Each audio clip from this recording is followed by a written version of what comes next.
Hey, welcome to EPN. My name is Victor Lucas, and we bring you the latest in everything cool every single day, thanks to viewers and sponsors just like you. Your support means the world to us. Thank you so much. But this rundown is going out to a very special person, my Uncle Leo, who turns 80 years old this weekend. He's always been a huge supporter of me and of EP, and I love you, Uncle Leo. Have a great birthday, and we will see you very soon. Let's get started with your rundown. We've got no less than 4 massive pieces of Star Wars news to talk about today, so let's get going. First up, the biggest Star Wars news is that Disney and Lucasfilm have announced that The Last Jedi writer-director Rian Johnson is developing an entirely new Star Wars spin-off trilogy. He's set to write and direct the first film in this new trilogy and possibly direct the 2 follow-ups as well.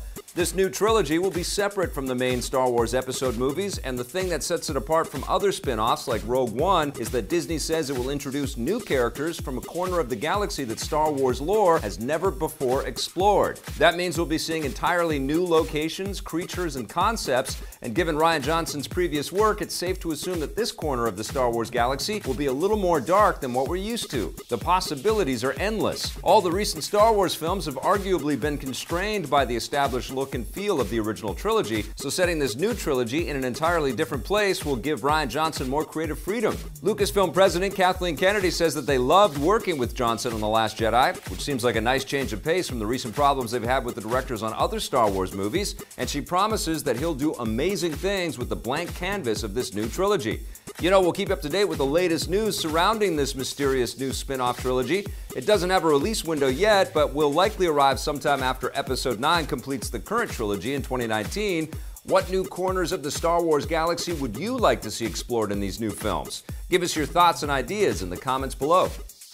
And the second big piece of Star Wars news is a little smaller, small screen, that is. The franchise is finally going to get its first live-action TV series. Disney CEO Bob Iger revealed the news while speaking with investors, saying that they're developing a live-action Star Wars TV series which will debut exclusively on their new streaming service in late 2019. He didn't say what the show might be about or where it will take place in the Star Wars universe, but either way, a live-action Star Wars show will definitely drive interest in their streaming service. This has been a long time coming. Star Wars creator George Lucas had been developing a live-action series for several years before selling the franchise to Disney, but it's unclear how much of that material might be recycled for the new series, if any. This won't exactly be the first live-action Star Wars TV adventure either. George Lucas produced a pair of TV movies in the mid-'80s, both of which focused on the cuddly Ewoks. It's a tale of good versus evil, starring Cocoon's Wilford Brimley, and a heroic clan of lovable creatures that will warm your heart. Oh, Vic, you're my very best friend. Best friend, best friend. And who can forget about the Star Wars Holiday Special? We've tried to forget, but, well, there it is. Come on, Mala, let's see a little smile. There, that's better. If the new live-action show debuts in late 2019 as planned, it should be here just in time for Life Day. This is the promise of the Tree of Life. We're halfway through our Star Wars news for today, and the other 2 stories have to do with gaming. Star Wars Battlefront 2 developer DICE has detailed the Last Jedi content that's coming to the game. Starting on December 13th, just in time for the release of the new movie, players will get a new planetary map set on the film's white and red sanded planet of Crate, and a second Starfighter assault map set above another planet, Dakar. That will include a new hero ship, the RZ-2 A-Wing, piloted by Tali Lintra, whoever that is. 2 new playable characters who we do know are included as well, the Stormtrooper-turned Resistance fighter Finn, and the chrome-plated Captain Phasma. Finally, the Last Jedi expansion will give players a new chapter of the game's single-player story campaign that sees Imperial officer Iden Versio during the days of the First Order's rise to power. All of this will be the first batch of post-launch content released for the game, and best of all, it will be free just like all the other planned DLC. Star Wars Battlefront 2 arrives a week from today.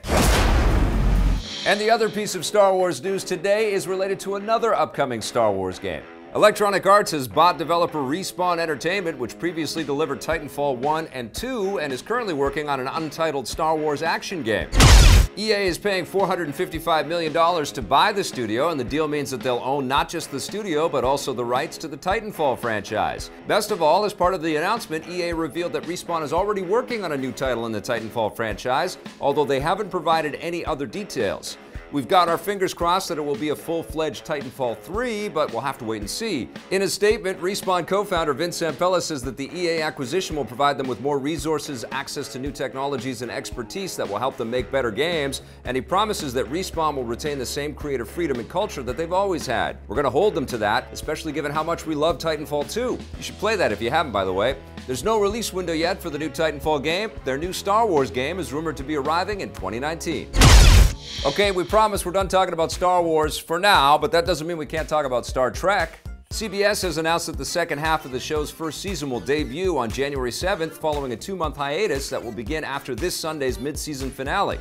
All told, the entire first season will consist of a grand total of 15 episodes, with the last one slated to air in February. CBS has also revealed what audiences can expect to see in the second half. The crew of the USS Discovery will be stranded in unfamiliar territory and forced to get creative in their fight for survival against the Klingons. Sounds like it will be pretty similar to what we've seen so far. We have been here before.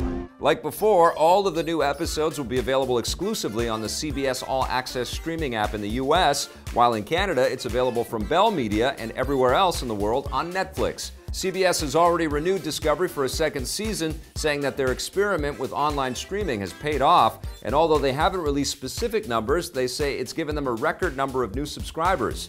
Other traditional TV networks are rushing to create their own exclusive streaming shows, and the success of Discovery likely contributed to Disney's decision to greenlight their new live-action Star Wars show. Oops, I forgot that we promised not to mention Star Wars again today.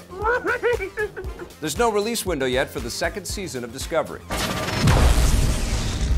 Nintendo has some pretty big ambitions for the Nintendo Switch. The company plans to drastically increase their manufacturing output of the system, even more than the latest increase that they've already announced for this holiday season. According to a report in the Wall Street Journal, Nintendo is expecting to make a massive 25 to 30 million more Switch units in the next fiscal year, which begins in April. On top of that, the Journal also reports that Nintendo might increase their output even further and make even more units depending on how well the Switch system sells over the holiday. This means that Nintendo is expecting to sell a lot of Switches, and they're predicting that interest in the system won't die down anytime soon. As we pointed out before, this is a huge win for the company, especially after the financial failure of the Wii U. The Switch is on track to outsell the lifetime sales of that system after less than a year on store shelves. The success of the Switch is important for another reason. Before it came out, Nintendo started taking their first steps into mobile gaming, so if the Switch had been a failure like the Wii U, Nintendo might have given up on dedicated gaming hardware altogether. Thankfully, that's not going to happen.